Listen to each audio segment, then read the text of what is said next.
the podcast nowhere near Hollywood. It's Afternoon Coffee with Mike and Tim. Hey, that was good. What I was thinking was maybe welcome to the Afternoon Coffee Podcast with Mike and Tim. Nice try, boys, but this is how it should sound. This is the Afternoon Coffee Podcast with Mike and Tim. Thank you, Heather. And we are going to pick up right where we left off last week with part 2 of our interview with Melissa Guzzetta, author of Private Lucky. Here we go. Could he sing? No. Well, he liked to sing, but he never actually did like singing much in plays or anything like that. Yeah, that would be but the poetic license singing. that Hollywood could do, make him a singer. Yeah. So that'd be good. Anyway. Was he successful at the acting when he was trying? Not really. He just he did a couple of plays. He never did any movies. He did get asked to possibly be a part in a movie about World War II where he would be one of the Germans. And but they said they'd gotten all the actors filled. They'd gotten all the spots filled. And so there's a whole little story there. And so anyway, he eventually, though, does end up, he does some really crazy, funny stuff in Hollywood. And he ends up also at some point getting a job as a junior engineer at, I think it's at Northrop, if I remember correctly, which of course was totally a lie. So then at that point, he starts using his, remember the diploma story I mentioned a little earlier? Yeah. He uses his fake high school diploma, which is in Dutch, to show that he was educated as an engineer in Europe. Yeah, of course. It just sounds like him. I feel like I already know this guy. I've known a lot of people just like him. Yes. So this almost sounds like a "Catch Me If You Can" type of yes. Way back then. Yeah. And it just some people kind of don't like it that he's like kind of like doing this con kind of thing a little bit. But the thing is, when you think about what he went through, he constantly had to live a lie when he was in the high school. He had to lie about who he was. He couldn't even use his real name. He had to, you know what I'm saying? It was almost like World War II trained him to be like that. And so sometimes that's the way I look at it. It's like, he basically, if he ever did any cons or anything like that, it never was something that would hurt somebody. He never stole money from anybody. He never did anything to hurt anybody. He only did little slick things to help him achieve his goals of, in the end, learning to fly. Oh my. And yeah. And well, I suppose when you grow up and you had to make sure that nobody was watching you when you peed to make sure you weren't, fingered as a Jew at that point. There's a lot there that, when they were killing people, that's a lot to kind of like, you become quick on your feet, I would imagine. So, yes. And having to hide and just live under different names and and starve. They were all starving at the time back then too. And so, what they went through was just unbelievable. And then to come out of it still having a good attitude about life. Yes. It is amazing. That's what I mean. It sounded like he just had fun no matter where he went. And to me, that's just, I want to be around people like that. Yeah. Yes. And he does end up going back to Texas. So there are some people, it sounds like I'm telling you the whole book, but I'm not. I was going to say, leave some. I know, but you got to there's so many great stories in there. I'm leaving out. But so he does have some people he knew in Texas came to California and they hired him. They were wealthy and they hired him to be their driver, and be their tour guide for California. So he ends up asking the daughter of this woman to marry him. So he goes back to Texas. So he ends up back in Texas. And by the way, when he was in Hollywood, that's when he finally got his first pilot's license. He found out that the GI Bill could pay for pilot's license at Culver City Airport, which doesn't exist anymore. But at the time, there was a Culver City Airport, and he took flying lessons. And it was just so funny because the instructor said, "Oh, you fly as if you've flown before. You do very well." And Hank didn't say a word. He's just like, After all that, he could have got it legitimately. That's just so funny. Yes. So he got that first level, that basic level of, pilot's license. And so when he goes back to Texas, he becomes a crop duster. And where he could be kind of crazy because they pretty much had no rules and regulations back then for safety for the pilots that did crop dusting back then. They had these old dilapidated warplanes that they used, that they modified to put in the tanks that held the crop dusting stuff. And, some of those planes were in terrible, disrepair. They just were horrible, and there were crashes all the time. And including Hank, he eventually crashes as well. But he would do crazy moves. I mean, they would do stuff like go under the telephone wires and stuff like that. Oh, my gosh. And, yeah.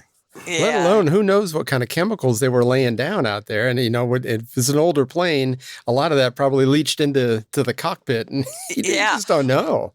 No, but what was even worse is that there used to be these guys, these flagmen down on the ground, like helping them show where they were supposed to spray.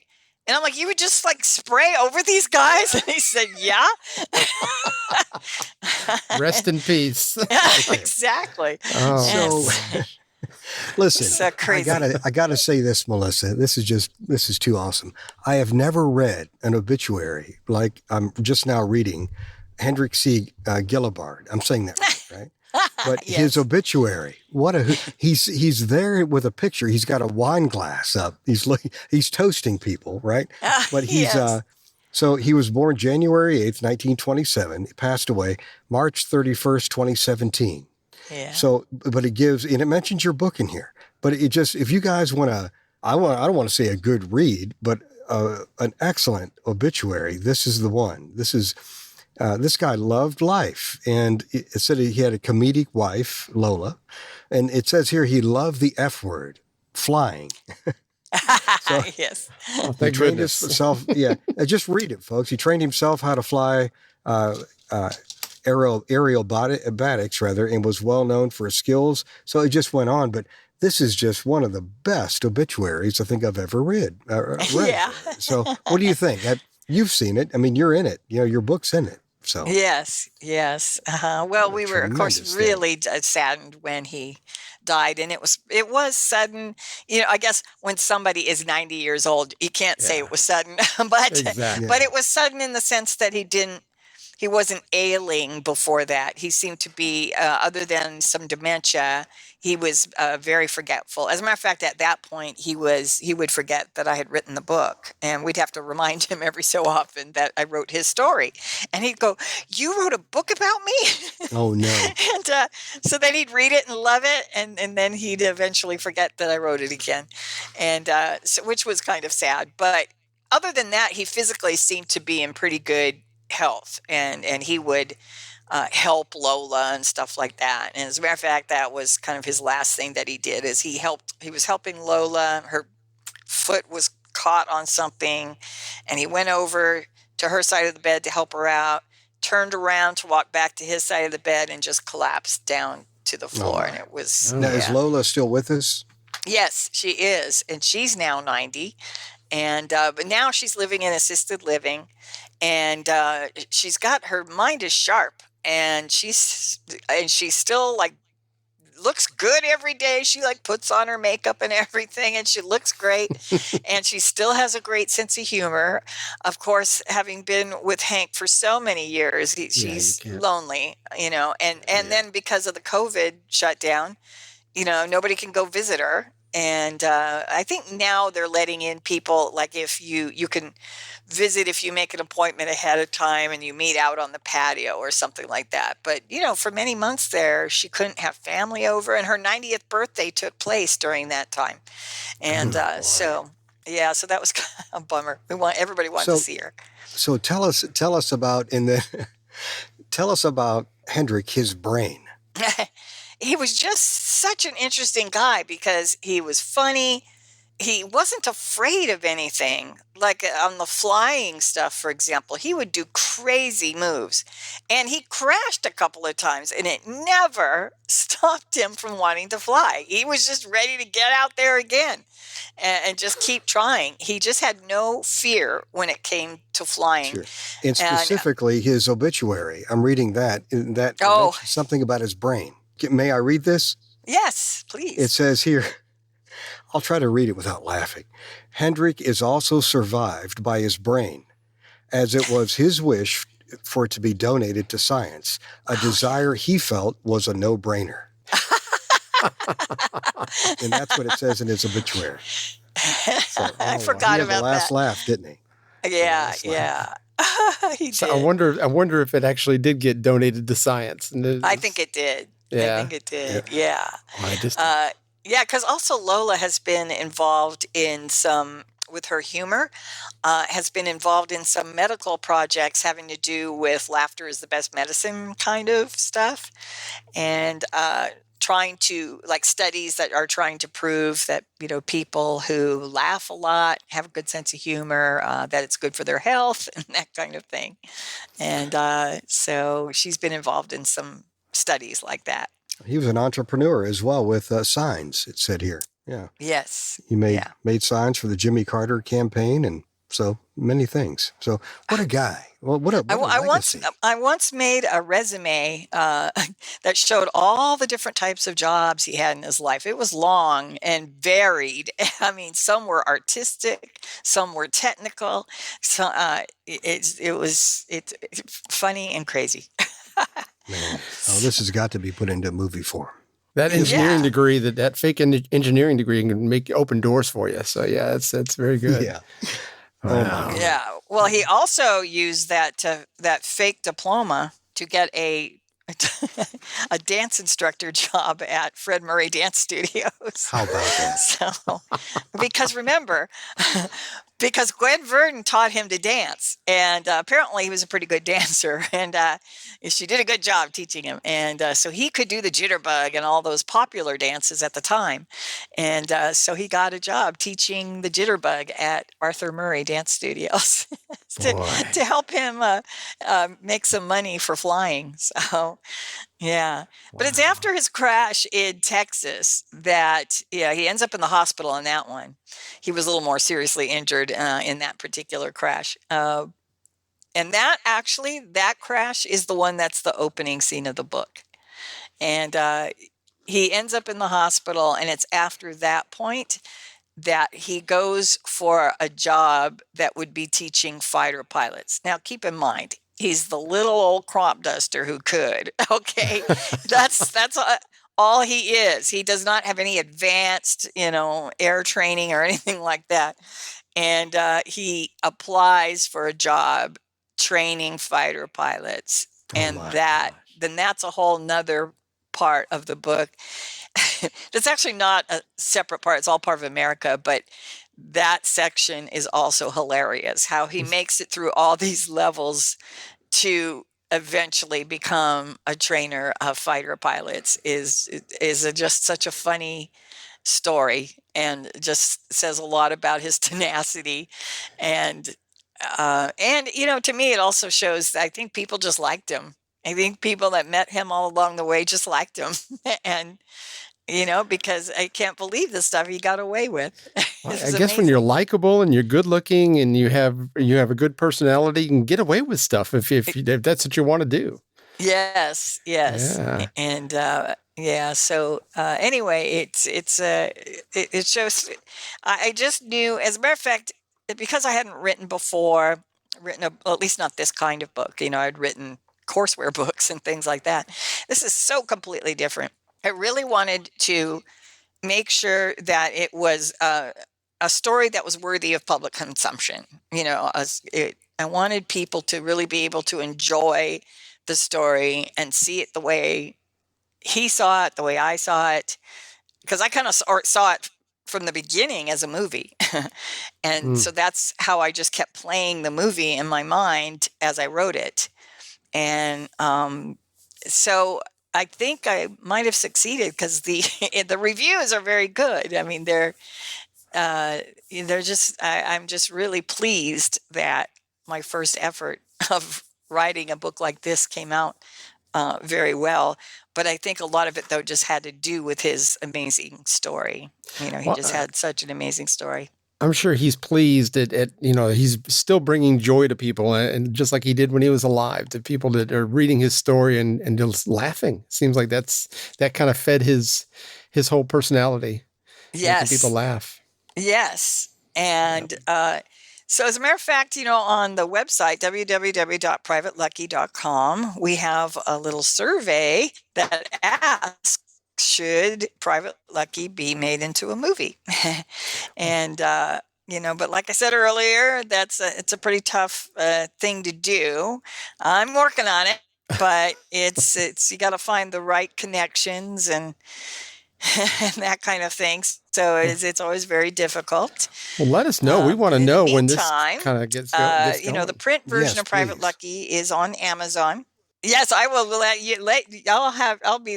you guys know first when it becomes a movie, or at least the option gets purchased. That would be wonderful. Okay. But the print version of Private Lucky is on Amazon. You can also get it as an ebook on Kindle. It can be ordered from Barnes & Noble, the print book, but it's also on the Nook audiobooks. And there are a few libraries out there that have it, but probably not very many. You can, at some libraries, request books, in which case, if the library were to try and purchase it through their means, that, I have a distribution channel that goes to libraries. So. Okay. And if listeners of your show would like a signed and discounted copy at privatelucky.com, or you can go to the website, privatelucky.com. If you mention your show, right, the Mike and Tim show, yes, you can, what I'll do is I'll sign a book and send that to you for a total of $14.95. That's shipping and everything. Wow. So normally the book is $16.99 plus shipping, which puts it in the range of about $19. So $14.95. Shipping included and all of that, if you want a signed copy. Absolutely. Give that address once more time. My wife just told me over my shoulder, we need to order this. So I'm going to do that right after we get off the air. Oh, good. Okay. Yeah. So again, that email address is info@privatelucky.com, and the website is privatelucky.com. And we have on there some of the live things that we do. I don't really have anything coming up right now, of course, with the whole COVID shutdown. All of that kind of stuff is not happening anymore right now. Yeah. I'm thinking of doing an online reading, you know what I mean, like a Zoom meeting. Yeah, that would be real good. Yeah, absolutely. Facebook Live, that could work too. Oh yeah, Facebook Live. That's I should look into doing that. And so you do that, shoot us an email, make sure we know about it, because I want to see it. Yeah, we'd too. love that. So, yeah. Okay, yeah. Because at the readings, I read passages. I usually read a passage from the war years, and I read a passage from when he buys the plane, and his first plane, and then what else do I do? There's another one that I read. Oh, yeah. Oh, that one from the war years is the kind of a dramatic one when the Nazis are first marching into Amsterdam. And that one's a pretty impactful scene, I think. Yeah. As well. I would think so, yeah. Can't so his even four imagine. sons, Hank Jr., Gus, Paul, and Ted. How do they Yes. react to the book? How are they reacting to Well, they're thrilled that I did it. What's interesting is that Paul is he's an author himself. But, I think it's probably good that one of them didn't try to write his story. They're too close to it. They're family. And they'd heard his stories all their life. And, they kind of kept saying they were going to help him write his book, but they never really did. So they're really glad that somebody actually came in and did it. And so they're very happy about that.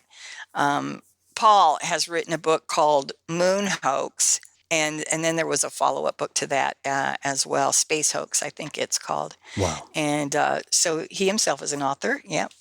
And Good. so And I they're hope just you kept thrilled the that videos. that their father's story is out there. Yeah.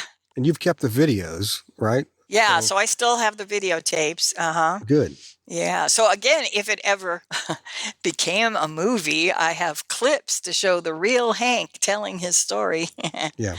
We'd love that at the end of movies, that's just, that's really brings it closure to that. So Yes. what a delightful interview, Mike. Isn't that cool? Oh, I know. She's This is- amazing. this She is great. amazing.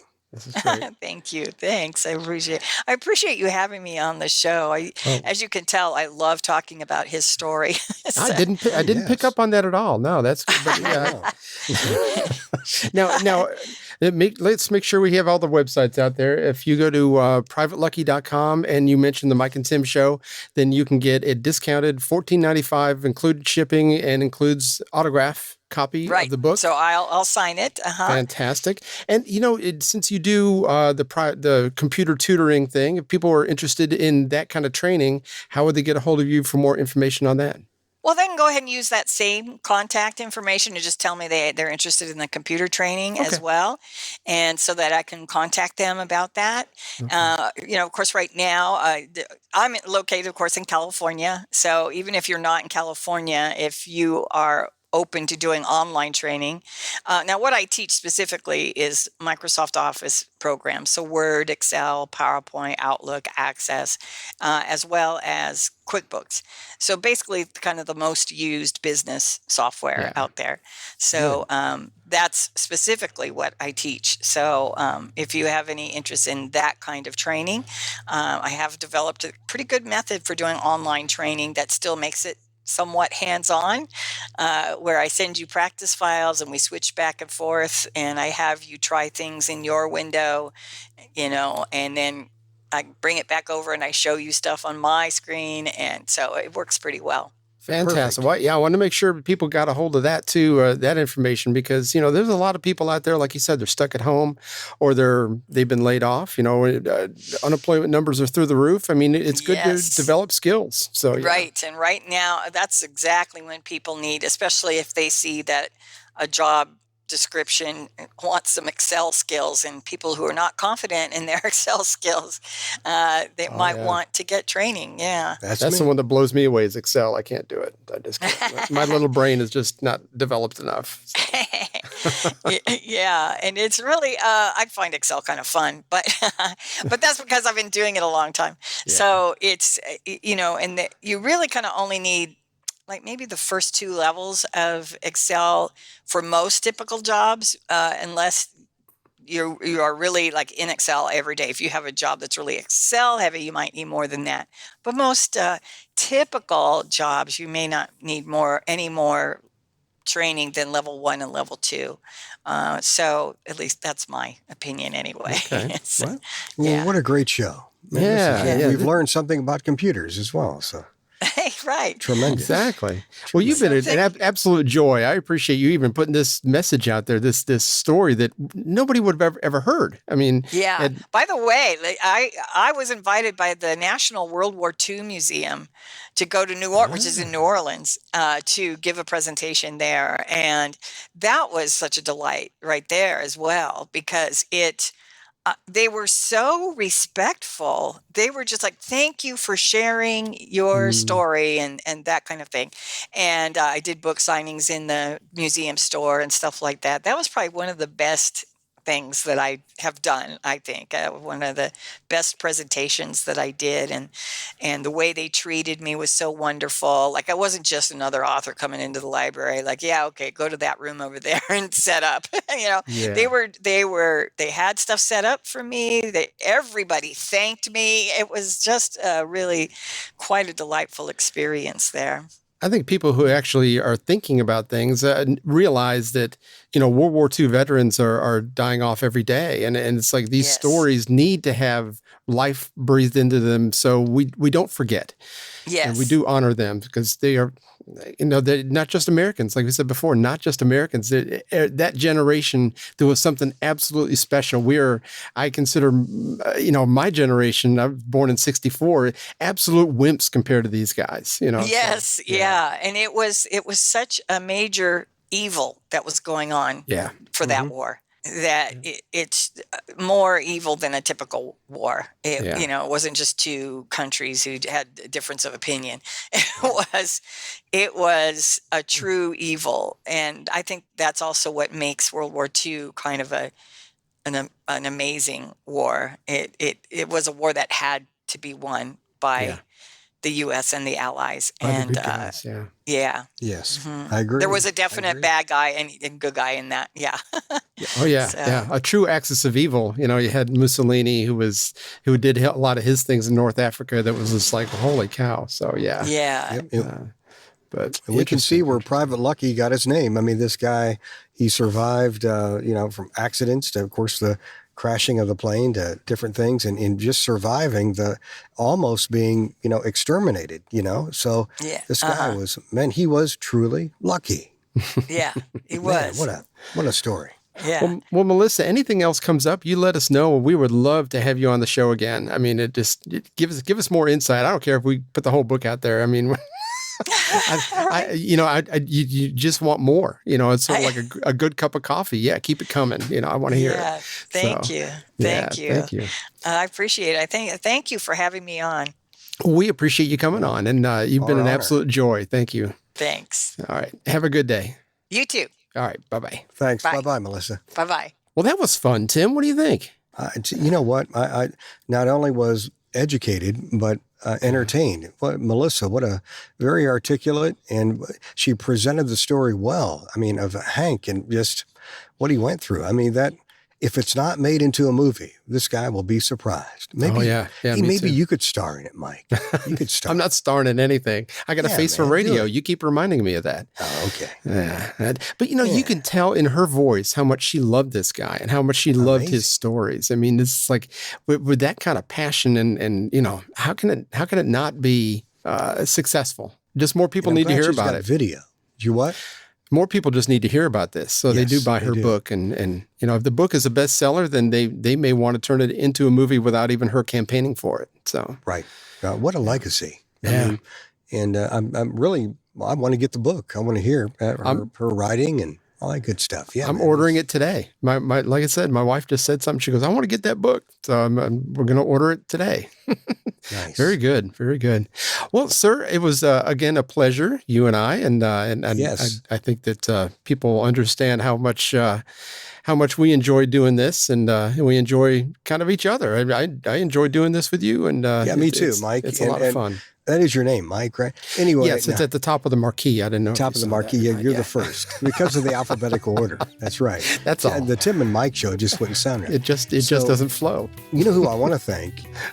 Our listeners, for our faithful listeners, and how can they get a hold of us, Mike? We have an email address. It is afternooncoffeepodcast@gmail.com, or if you go on Twitter, you can find us at afternoonjava. Awesome. All right, man. Well, that wraps it up for this week. As Red used to say, good night, and may God bless. Guests on the Afternoon Coffee Podcast stay at the Real Rest Inns and Suites, the only 2-star hotel in the tri-state area with a don't ask, don't tell policy for snakes and other exotic pets. This episode has been made possible by our awesome intro voice, Heather Foster. You can find out more about her at heatherfostervoice.com. All music has been provided and produced by Marble Planet Productions. You can hear more about them on Instagram at Marble Planet Productions. If you'd like to get in contact with us, you can either email us at afternooncoffeepodcast@gmail.com or tweet us at afternoonjava.